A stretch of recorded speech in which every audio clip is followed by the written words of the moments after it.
Hey y'all, Monk Joseph here with the Broken Buddha. I'm probably all dirty and gross from doing yard work, but I had to add something into the Daoist reverse breathing. When I said when you're breathing out and you're going to visualize your blood pressure shooting down into your Huang cavity like an arrow and catching it, you actually want to use your entire Wang Ting cavity. You'll have to go back and watch the whole video if you're trying to don't know what I'm talking about. But when you're shooting the when you're pulling the chi up and shooting it out and trying to get that external manifestation, you're going to bounce it off that spot in your back, but the actual blood pressure you're going to shoot down. Try to picture your entire Huangting cavity, which is your Hu Yin cavity, your false dantian, and the kidney space back here that you see expand in the other video. And as you're actually trying to catch, pretending that your blood pressure is an arrow shooting down into your Wangting cavity and then catching it with all three. And you should still be trying to expand it because when you do that, it's going to push in your girdle vessel while you're compressing in. And then again, at the same time, you want to visualize the air going off that spot in your back and out your Lao Gong point, palms or fingertips, depending on what you're trying to do. I just realized that I kind of articulated that wrong, and I've never had to really teach this like in real time. I just something that I do all the time for my training. So this looks like it'll end up being a short because it's less than 3 minutes, but that's good. It'll give you guys something to do looking around.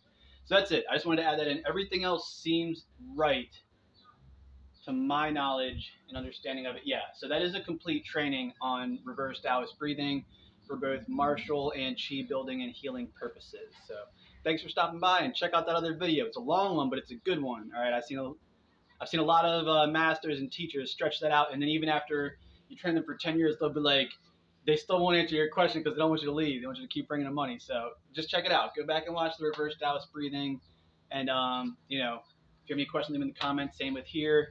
But yeah, when I was thinking about that, if somebody just was squeezing their Huang cavity, they wouldn't understand. You need to learn how to compress all three. But guys, this is advanced, right? You're not going to be able to strike somebody with their fingertips, leopard, Phoenix Eye, whatever. You're not going to just, oh, okay, that's all I got to do. Oh, now I know how to do reverse striking, blah, blah, blah. Like, you have to practice it a lot to be able to be in a situation where you're scared, potentially confused, and having to react in a split second. It takes time. That's why, you really kind of just want to stick it into your energy work and everything else you're doing, and then just let it build. Let the habit and muscle memory build and stuff like that, all right?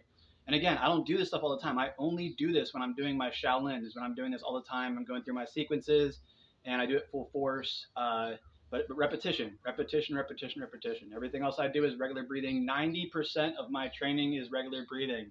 You don't need it unless you, like I said, it's wartime arts, so it just is what it is. If you're going to go fight to the death in the next week or two, you should be reverse breathing as much as you humanly can until you pass out, go to sleep, wake up, do it again.